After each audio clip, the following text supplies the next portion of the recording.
சொல்லுவேன், படிப்பு ரொம்ப முக்கியம். Don't take it in a wrong sense. உங்களை திசை திருப்புகிறார்கள். கல்விதான் நமக்கு முக்கியமானது, அறிவுதான் அற்றம் காக்கும் கருவி. தமிழ்நாடை போட்டு இந்த ரவுண்டு கட்டுறானுங்களே, இந்திய திணிக்கிறேங்கிறானுவோ, நீட்டில் கொண்டே சொருகிறேங்கிறானுவோ, லெஃப்ட் லாப் வைக்கிறானுவோ, ரைட்டில் திருப்புறானுவோ. நம்ம பசங்களாம் லெஃப்டில் இண்டிகேட்டர் போட்டு ரைட்டில் திருப்பிடலாம். எழுதி வச்சுக்கோங்க, இன்னும் ஒரு வருஷத்துக்கு அப்புறம் இதே நீட்லையும் டாப்பர் நம்ம பையன் தான் வருவான். அந்த ஃபார்முலாவை பிடிக்கணும், அவ்வளோ மட்டும்தான். நீங்கள் எங்கே வேணாலும் சொருங்கோ, ஒன்றும் பண்ண முடியாது. அப்போ education is very much important. Kamarajar வந்த பிறகுதான் தமிழகத்திலே கல்வி பெரிய அளவுக்கு தலை தூக்கியது. பசி இருக்கிற பிள்ளையால் படிக்க முடியாது நினைத்த காமராஜர் மதிய உணவு திட்டத்தை அறிமுகப்படுத்துகிறார். ஏழை பிள்ளை படிப்பதற்கான வாய்ப்பை பள்ளிக்கூடத்தில் உருவாக்கணும்.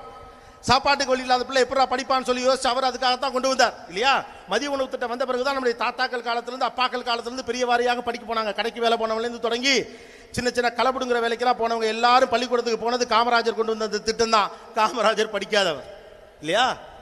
நம்ம ஃபர்ஸ்ட் படிக்காம ஜெயிச்சவங்கள ஃபர்ஸ்ட் லிஸ்ட்ல வைக்கிற ஆளு காமராஜர்.